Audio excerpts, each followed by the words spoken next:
মাননীয় অধ্যক্ষ মহোদয়, আমি সকলোৱে জানো যে 6 জনগোষ্ঠীৰ জনজাতিকৰণ এই বিষয়ত কেন্দ্ৰীয় চৰকাৰৰ পৰামৰ্শ মতে যি মন্ত্ৰীগোট গঠন কৰা হৈছিল সেই মন্ত্ৰীগোটে ইতিমধ্যে বিধানসভাতেই প্ৰতিবেদনখন উত্থাপন কৰে, দাখিল কৰে আৰু সংশ্লিষ্ট যিসমূহ সংগঠন আছিল তেওঁলোককো ইয়াৰ কপি প্ৰদান কৰে।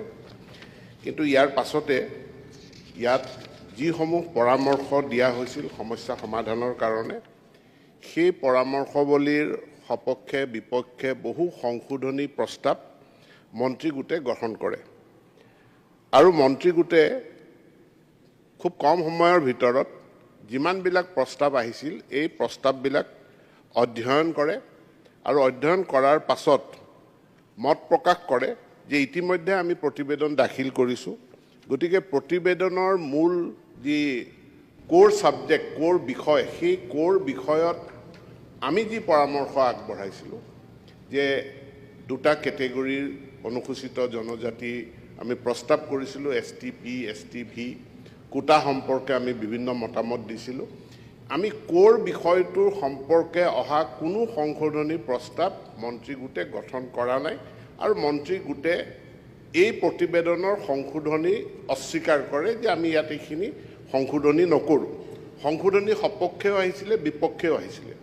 কিন্তু ইয়াৰ মাজত অসমৰ দুটা জনগোষ্ঠী মৰাণ আৰু মটক যি তেওঁলোকৰ জাতীয় সংগঠনসমূহ আছে সেই জাতীয় সংগঠনসমূহে আমাক জনায় যে মৰাণ আৰু মটক জনগোষ্ঠীৰ সম্পৰ্কে নৃগোষ্ঠীগত যিখিনি তথ্য আমি দিছোঁ, অৰ্থাৎ তেওঁলোকৰ ইথনোগ্ৰাফিক ডেছক্ৰিপশ্যন অৰ্থাৎ নৃগোষ্ঠীগত বৰ্ণনাত্মক কথা যিখিনি কোৱা হৈছে তাত কিছু সংশোধনী তেওঁলোকে কয় যে এই কথাখিনি ইয়াত এনেধৰণে ডকুমেণ্টেড বা লিপিবদ্ধ হৈ থকাত আমাৰ আপত্তি আছে আৰু সেইখিনি পৰীক্ষা কৰি চাই লগতে আমাৰ যি Assam Institute of Research for Asian Tribals আছে তাৰ তথ্যৰ ওপৰতো ভিত্তি কৰি তেওঁলোকৰ পৰামৰ্শ মতেও আমি এইটো গ্ৰহণ কৰোঁ যে নৃগোষ্ঠীগত বৰ্ণনাত্মক যিখিনি চেপ্টাৰ আছে মৰাণ আৰু মটক জনগোষ্ঠী সম্পৰ্কে সেইখিনি সংশোধন হ'ব আৰু সেইখিনি আমি মন্ত্ৰীগোটে সেই সংশোধনীখিনি কৰোঁ।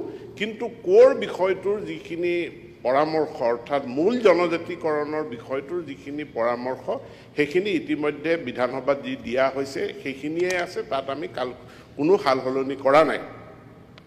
যিহেতু সংশোধনী হ'ল, সংশোধনীৰ প্ৰস্তাৱ আমি গ্ৰহণ কৰিলোঁ, এতেকে সেই সময়ত আমি এই প্ৰতিবেদন আমি দিল্লীলৈ নপঠালোঁ। ইয়াৰ পাছত নিৰ্বাচন আহিল, নিৰ্বাচনৰ পাছত এই সংশোধনী প্ৰস্তাৱৰ ওপৰত আমি মাননীয় মুখ্যমন্ত্ৰীৰো অনুমোদন লোৱাৰ কথা আহিল। গতিকে ইতিমধ্যে মাননীয় মুখ্যমন্ত্ৰী ডাঙৰীয়াই মৰাণ আৰু মটক জনগোষ্ঠীয়ে আগবঢ়োৱা সংশোধনী আমি সন্নিৱিষ্ট কৰি যিখিনি সংশোধনী কৰিলোঁ সেইখিনিত অনুমোদন জনাইছে আৰু অনুমোদন জনোৱাৰ পাছত বিভাগীয় প্ৰক্ৰিয়া অনুযায়ী ইয়াক আমি দিল্লীলৈকে প্ৰেৰণ কৰিম। দ্বিতীয় এটা কথা মই জনাব বিচাৰোঁ যে যিদিনাখন জুৱেল ওৰাম ডাঙৰীয়া আহিছিল তেখেতে প্ৰেছ নোট বাইট দিওঁতে ময়ো লগত আছিলোঁ। তেখেতে জনজাতিকৰণ নাকচ কৰা নাই। অধ্যক্ষ মহোদয়, কেন্দ্ৰীয় মন্ত্ৰী জুৱেল ওৰাম ডাঙৰীয়াক যেতিয়া সাংবাদিকে সুধিছিল যে এইবাৰ অধিৱেশনত বিলখন আহিব নেকি, তেতিয়া তেওঁ কৈছিল যে এইবাৰ বিলখন অহাৰ সম্ভাৱনা নাই, পৰৱৰ্তী পৰ্যায়ত আহিব। দ্বিতীয় কথাটো হ'ল মিউজিয়ামটো ইয়াৰ লগত এটা সংলগ্ন থকা বিষয় নহয়, মিউজিয়াম এটা ছেপাৰেট বিষয় আৰু জনজাতিকৰণ এটা ছেপাৰেট বিষয়।